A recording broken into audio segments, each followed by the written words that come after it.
Hi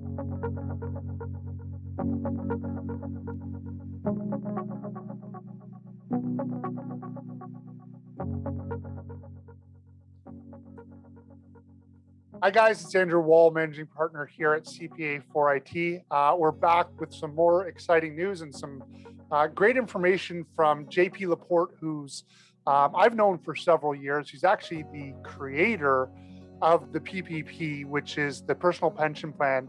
And he's got some really amazing information that you guys need to hear about a recent bill that passed in December of last year, Bill 213, I believe it was, correct, JP? That's correct. That Yep. has some really fundamental changes to personal pension plans and individual pension plans.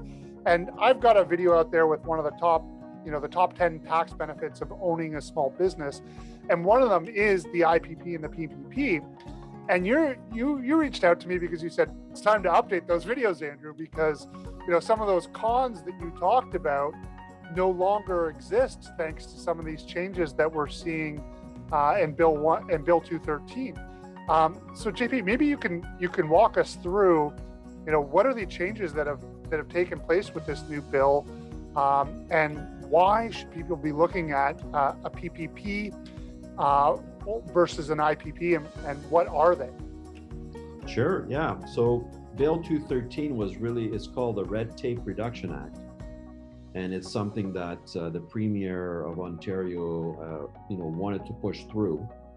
And when Mr. Ford became Premier, Integris, our company, wrote a letter saying, hey, you need to start exempting people that have individual pension plan and personal pension plans from all of the paperwork and all the restrictures of the Pension Benefits Act. Right, and that paperwork comes with costs, right? That was costs, delays, penalties. Penalties if you're late. So, and you were right in your first video to say there are some cons with that, but that is now gone. Since December the 8th, when the bill got royal assent, any new pension plan that's set up for a connected person, meaning someone who owns 10% or more of the shares of their own company, or if they're related to someone like that, that person and that plan is now exempt from the Ontario Pension Benefits Act. What does that mean in concrete terms? It means that there's no obligation for the company to make contributions to the plan. So it's no different than an RSP, right? It's a voluntary system. And now you can take the money. Not only are you not forced to contribute, but you also have the ability to pull it out if you need to, right? That's correct. The locking in rules, which scared a lot of business owners into thinking all their monies were going into one basket and they weren't able to access it in an emergency, those locking in rules no longer apply. So if you need money, you can pull it out of the pension plan, especially in an emergency. You don't have to have a reason. Right. You've already pointed out that the filings and all the paperwork that goes with a provincially regulated plan are no longer applicable, but also means the annual fee that the province was charging on our clients is also gone. Yeah. So that's and that was around $1,000 a year, wasn't it? Over $1,000. Over $1,000. Yeah. So all of that is gone. So now a business owner who takes some of their compensation in the form of T4, like salary or bonus, or both, is able to triple, at the very least, the amount of tax assistance that the Income Tax Act gives them by upgrading from an RSP to a PPP. So these are huge. I mean, the IPP and PPP were already great advantages of being able to incorporate. I mean, we talk at CPA4IT about our mission to be able to help our clients organize their finances, create wealth, and transform wealth into a legacy. And the PPP is one of the best tools for being able to do that. And we were also talking about multi-generational family businesses and the value that what a PPP can do for multi-generational family businesses and turning that wealth into a legacy. And I think one of the big things you mentioned was the ability to have the residual pension passed on to the next generation. Can you tell us a little bit more about how that works? Sure. And the best way to explain it is through an analogy or to a case study. So we had a recent gentleman who came to us with a pension plan, and he had done extremely well. I mean, he was 73, and he had $8 million sitting in his pension plan. And so the first question I asked him is, do you have any children on the payroll of your company? It's a family business. And of course, the answer was yes. And my next question was, well, why aren't they members of your plan? And the client looked at me and said, well, what do you mean? Why would that make any difference?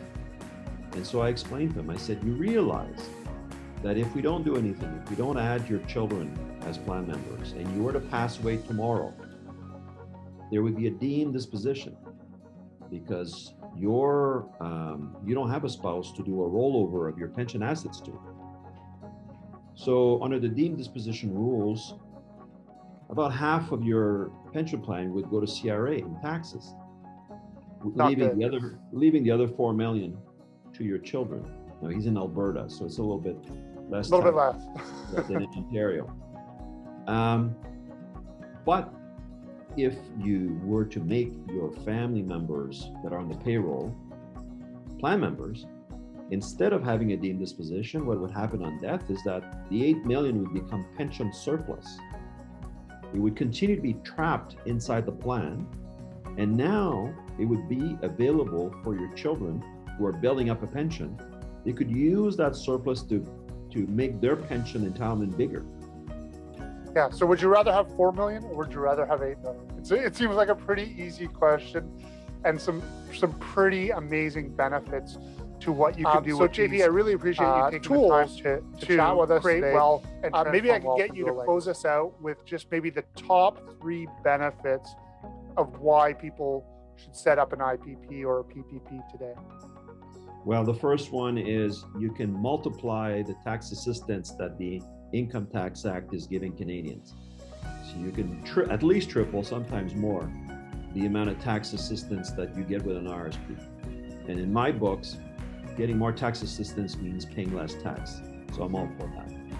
The second one is that the types of investments that are permissible in a pension plan are much broader than under an RSP.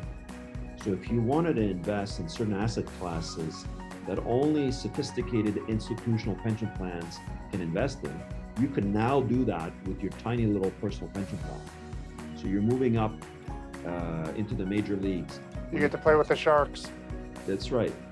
And the final one of why Canadians need to do or should do the PP is exactly what we were talking about, Andrew, is if there are ways to transfer that wealth to the next generation without having it disappear, half of it disappear on you, why not? It's a no-brainer.